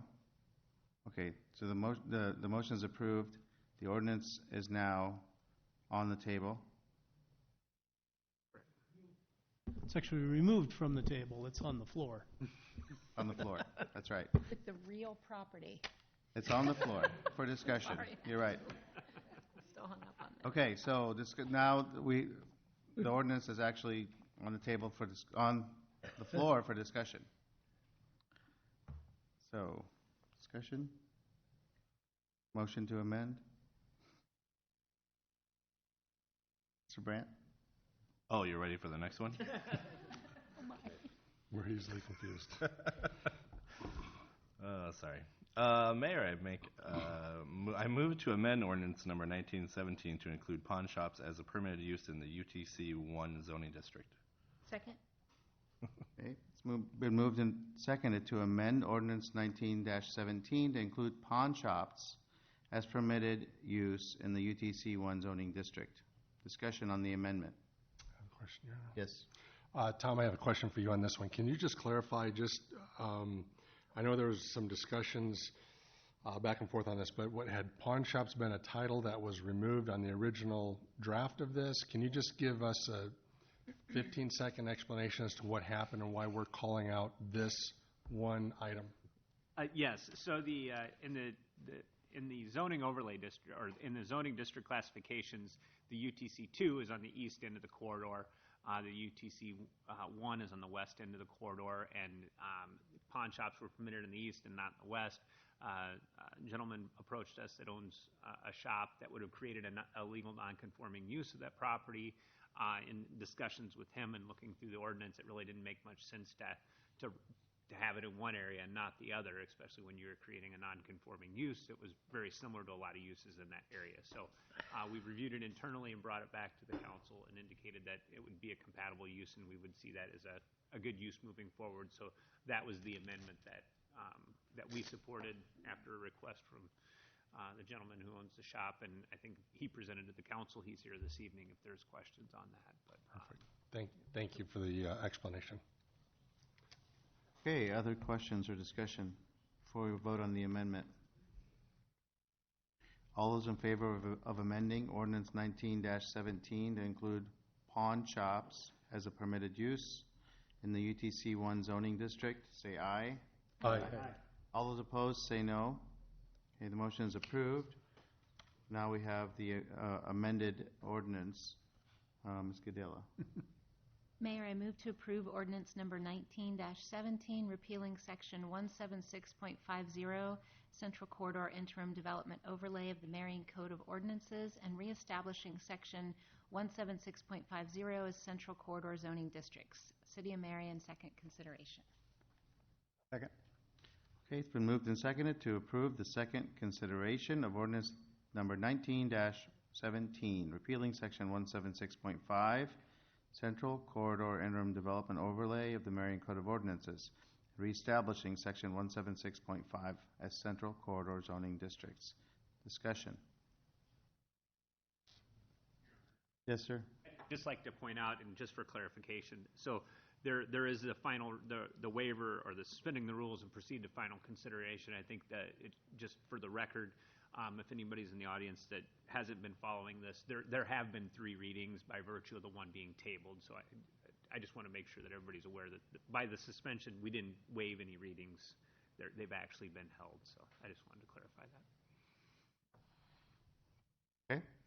Other discussion? All those in favor of ordinance number 19-17, please signify by saying aye. Aye. Aye. All those opposed, please say no. Motion has been approved. Mayor, I move to suspend the rules and proceed to final consideration of ordinance number 19-17. Second. It's been moved and seconded to suspend the rules and proceed to the final consideration of ordinance 19-17. Discussion. Okay, roll call, please. Mr. Sterned? Yes. Mr. Brandt? Yes. Ms. Gedalia? Yes. Mr. Draper? Yes. Mr. Jensen?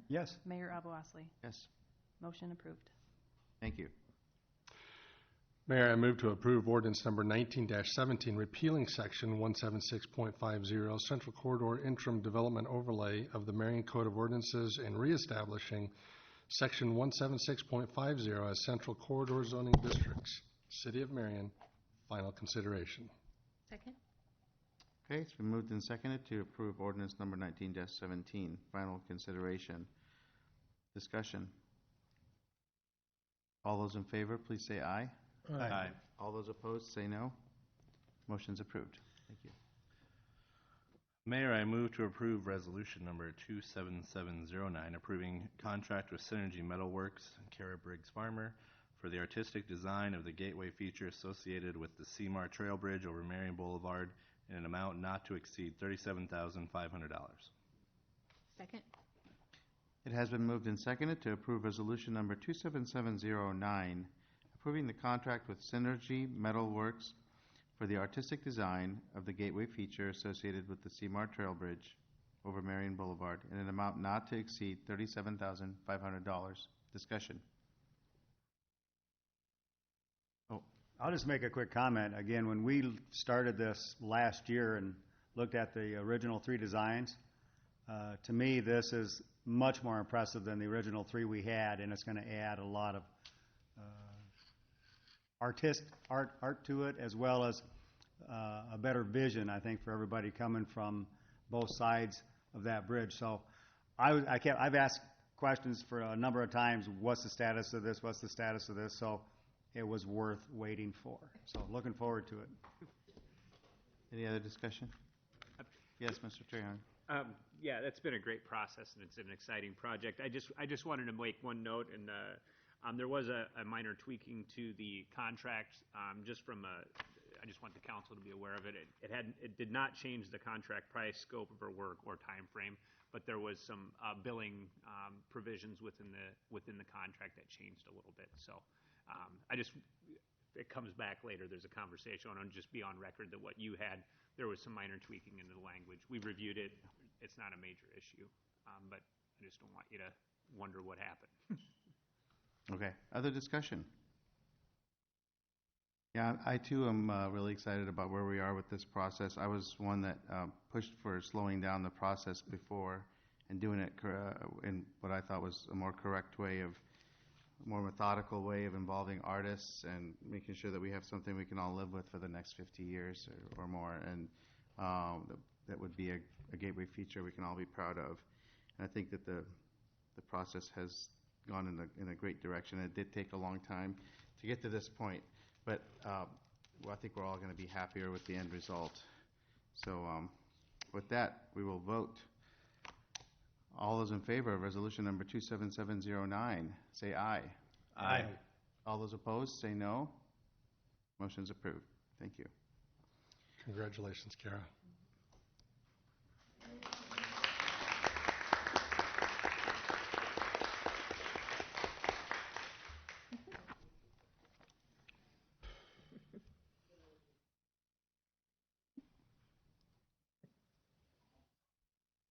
Ms. Cadillo? Yeah. Mayor, I move to approve resolution number 27710, supporting and directing staff to proceed with planning and designing of a new library building project with a proposed budget not to exceed $18 million plus land acquisition costs. Second. It's been moved by Councilmember Gadela, seconded by Councilmember Brandt. Sorry, Steve.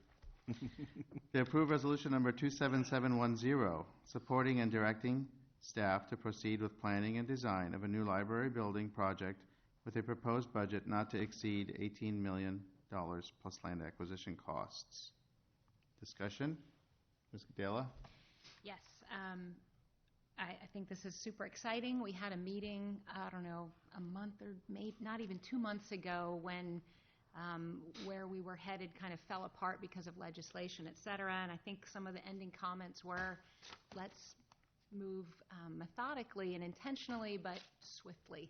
And I'm so happy that something is before us. I appreciate all that staff has done to get it to this point. I know there's a lot of heavy lifting ahead of us, but with the way the meeting started tonight, with all of the support, was super exciting, and I really hope to keep that tone throughout and just continue to build the momentum and the positive energy surrounding this project, because I feel like it's going to go this time. I certainly hope so, and I'm a big fan and a big supporter. So.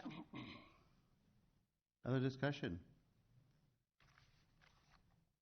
Yeah, I too, I'm glad we're at this point with this project. I think things always work out the way they should, and I think a lot of the people representing the library here will agree that I've always felt that this was their project and that they should be in the lead and they should be the ones getting everyone excited about this project. And I think it's happening now, and appreciate all the work that's gone into it, and look forward to seeing this process work through. Okay.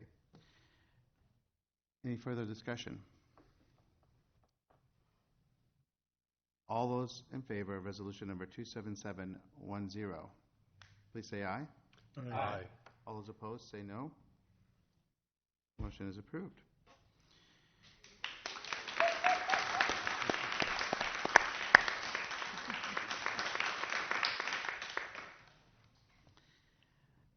Okay, at this time we have a public forum set aside for comments from the public on any item that is not was not on the agenda, or can be any topic at all that anyone would like to discuss with the council or present to the council.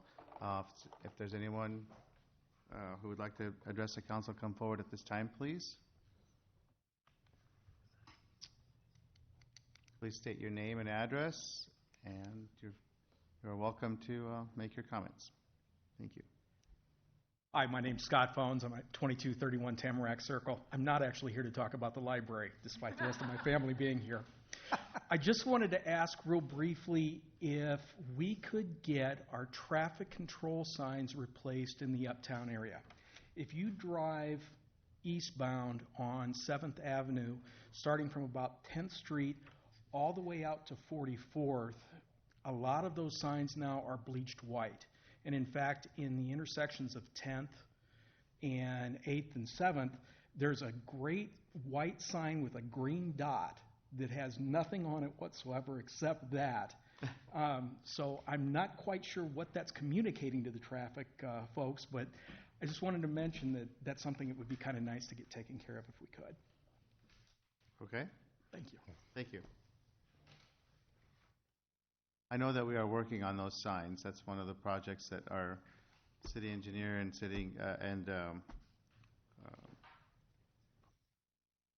Public Works Department are working on. And we've had that presented to the council, and that changes are coming in terms of the signs.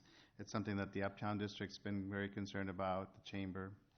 So thank you for mentioning that. Other discussion? Okay, thank you very much for being here with us tonight. I think we'll move on to council discussion. Start with Paul this time. Thank you, Mayor. One thing about having poor eyesight, I've never seen a green dot, so I guess I'm doing okay. Colorblind. I am, as you all know, a lover of history, and I got a letter here from a Carrie Reichert. Now, she didn't mail it to me because it was mailed in 1857. But Carrie Reichert was the daughter of J.C. Davis. J.C. Davis was 9-time mayor of Marion and an attorney. And J.C. Davis' office in the back of 610 10th Street. If you go to that building today in the courtyard, you'll see his name etched in the windowsill. We had a partner of interest who lived out just past Chuck Kent. And his partner rode an old horse, Ned, to work every morning. Ned was a blind horse. He'd ride him to work. He'd unsaddle him. And he said, Ned, go home. And this old horse would, keep in mind there's no vehicles, this old horse would make his way back home. And the first real bar bet in Marion, in a log bar we had, was whether or not this horse could actually make its way home. And it did, and $25 changed hands. So I'm hoping as my eyesight improves that I can go through this a little more because there's so much information. You know, churches, the Baptist church became the fire station. Then an auto parts dealership, and then the history center. There was a time when we had 3 churches on each corner, the Methodist, Presbyterian, and one across the corner. So we have a lot of historical things that have occurred in our community that I, for one, like to mention when I'm given this time there. Thank you. Thank you, Paul. You always have great information for us. Steve? In 2 weeks, our Masonic Lodge in Marion will be having their 175th anniversary. Think of that. That is one heck of a long time. How many of you know where our Masonic Lodge is? Okay. A lot of us don't because it is almost hidden. It's on 10th Street next to Zoe's. So it's the building on the lower level. You'd recognize that. It used to be Smitty's and Weber's Paint. So the Masonic Lodge owns that entire building, but they're up on the upper level. So they're in the process of putting in an elevator. They're in the process of renovating a lot of the area upstairs that will be used for public space or at least public availability. And a couple of months ago, we had the opportunity, as we could go through a lot of buildings in Uptown Marion, that was one of the buildings we could go through. And with what they have done in what I would call kind of the reception area is absolutely amazing. So they're also going to be renovating what I would call the dining hall kitchen area. I think it'll handle crowds of about 100 to 120. Again, so their intent is to make that available to the public in the future. So to me, this is kind of a hidden gem that this city has that a lot of people don't know that we have. So they're going to be celebrating their 175th anniversary. Unfortunately, we've been invited to it, but it's also a night for city council. So we will not be able to, at least I will not be able to attend that. So, but if any of you have the chance to ever go through that building, do it, because there's some technology on the site where they meet that goes back, like 150 years. That is really amazing. It's a really neat place to see. Thank you. Maybe. I just want to kind of bring it to attention again, too. We got a lot of things going on in town, a lot of ribbon cuttings that have been happening, a lot of ceremonies, not necessarily groundbreakings at this point. We have some things that are scheduled. So it's exciting. We have activities going on in the Uptown area. Also would like to thank all of the folks who came out to support the library this evening. I want to draw some of the attention to the younger ones, though. Sorry, folks. That young man sitting in the back there, and then the young ladies that spoke in front of us, that shows true leadership there. That is very exciting for me. That brings back a lot of memories. Those that are willing to stand in front of a crowd and give a little bit of a speech are true leaders. So kudos to you and for standing up for things that you believe in and things that you want to follow. Stay engaged, and I hope you do great things. So that's a wonderful deal. I think that's it, Your Honor. Thank you. Thank you. Will? I just want to clarify something since we have so many library staff and supporters here. Tuesday when we were given the presentation by Holly, she talked about how the door count is up 27% over the last couple of years. I just want to make sure that everyone realizes that's because Saturday morning there's so many people coming in to see council that are in the lobby, and it's up 27% because of us. You're welcome. Yeah, that's all I got. They show up. Please. Renee? Yes, I have a couple of things. Yeah. Probably down. I have a question to start for Deb. Did fireworks sales begin yet? It begins June 10th. June 10th. Okay. Yes. And it's been on my mind. Obviously, we're getting there. We've done some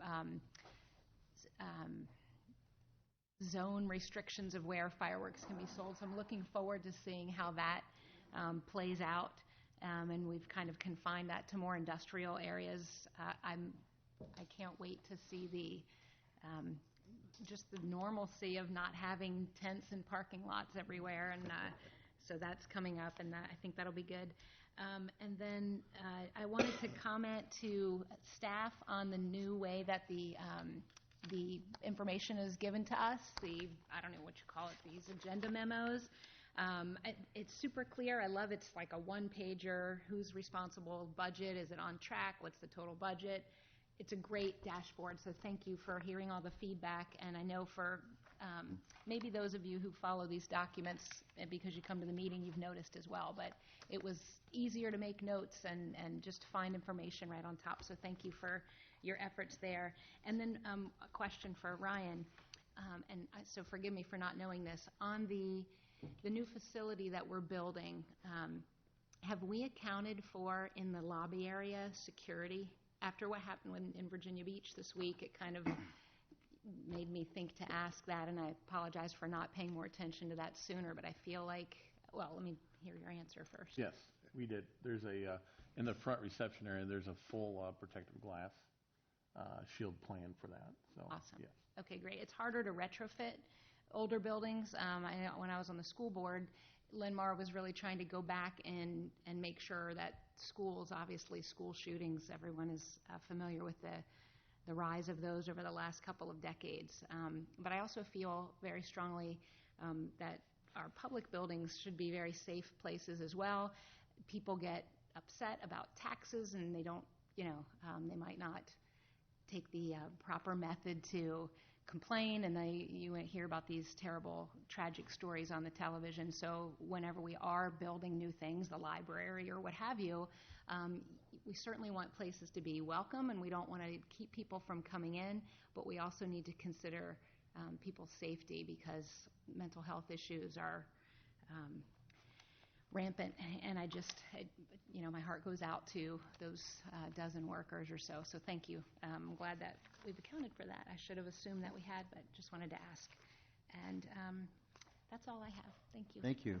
I too want to thank the staff for reaching higher and with this new manner of presenting the agenda items to us. I noticed that, and I think we just continue to improve how we do things and reach higher and higher. And I keep saying we're growing up as a city, and we're figuring out how to do things better every day, and really appreciate all the hard work of our staff, everyone. I know you all work very, very hard, and try your best every day to be responsive to what the council expects and asks of you, as well as all the residents who are constantly, asking for assistance and responsiveness from you as they deserve, and you always do a very good job of representing the city and serving the citizens, which is what we're here to do. So thank you. If you notice a little dip in the attendance at the library office hours, it's because I was at the farmers market with office hours on Saturday. Had some really good conversations, some really engaging conversations with people out there. Lots of people stopped by, handed out lots of Marion shopping bags, but some really great conversation. We encourage people to take advantage of those opportunities. We're not doing these office hours at the library or the farmers market or the uptown market that's coming up. We're not doing these just for show or just to say that we're doing office hours. This is a genuine interest in outreach to the community, of being available, being accessible, answering questions, providing information, making sure that we're all on the same page, that everyone understands what's happening, what's coming up, why it's happening, why maybe we can't do something that people want to do, whatever it is, that we're all on the same page as to what's going on. And it's really important that we continue to have dialogue and conversations. And the best way to do that, we've figured out, is to go where people already are, which is at the library, the farmers markets, events that happen uptown. And it's been a lot of fun for all of us, and we all enjoy doing it. We take turns, and it's worked out very well. So we encourage everyone to take advantage of that. In addition to just contacting us individually and emails and the traditional methods. I want to congratulate Holly Trineri on being recognized today with one of the Women of Achievement Awards at the Gazette's, is it Her Awards program. I attended with all her guests today and got to cheer her on and be proud of our Marion library director for all her work in the community, and she was recognized, and congratulations, make us look good. Also, last night I was at the Fastest Growing Companies awards dinner, and 2 fast-growing Marion companies were among the list of top 25 fastest-growing companies, Ecolips as well as Timberline Manufacturing. Both were among the fastest-growing companies and recognized last night, again, making Marion look very good. So, very proud. Last Saturday, we had the ribbon cutting for the Views Senior Living Facility down next to Menards, and if you haven't been there, I know Steve was there. It's a beautiful facility, and another option for older adults in Marion to be able to remain in Marion and have another option to as they transition out of traditional housing, to have a great option to live in a community where they can remain active and be able to transition into different phases of their lives and have a great quality of life as they do that. And we have several facilities now that offer those options, and I think it's just wonderful because that's what we're about as a community, is providing opportunities for people to have a good quality of life throughout their life. And it's great to have that facility here along with the others. That is all I have got for this evening. Thank you all for your patience through this long meeting. Thank you for being here, and have a great weekend. Meeting is adjourned.